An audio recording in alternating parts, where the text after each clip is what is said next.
అందరికీ praise lord. God bless you. మిమ్మల్ని అందరినీ దేవుడు చల్లగా దీవించునుగాక. క్రిస్మస్ అని యేసుక్రీస్తు గారు పుట్టిన రోజుని సంవత్సరానికి ఒకసారి అని ప్రతి ఒక్కళ్ళు సంతోషంగా సంబరాలుగా జరుపుకుంటున్నారు.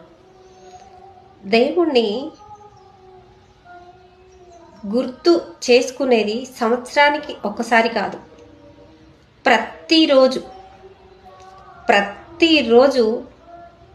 ఆయన పుట్టుకను, ఆయన మరణాన్ని గుర్తు చేసుకోవాలి. ఎందుకంటే ఆయన సంవత్సరానికి ఒకసారో ఎప్పుడో ఒకసారి ఆరాధించే వాడు కాదు, నిత్యము ఆరాధించబడినవాడు. నిత్యము ఆరాధిస్తూ ఉండాలి ఆయనని. ఆరాధన పరిశుద్ధుడు అని ఆయన దూతలు, ఆయన కేరబులు, శరాబులు నిత్యము ఆరాధిస్తూ ఉంటారు. ఆరాధ్యకు అర్హుడు ఆయన. సంవత్సరానికి ఒక్కసారి కాదు ఆయనను ఆరాధించేది, నిత్యము ఆయన మన హృదయంలో జన్మిస్తూనే ఉండాలి, ఆరాధిస్తూనే ఉండాలి.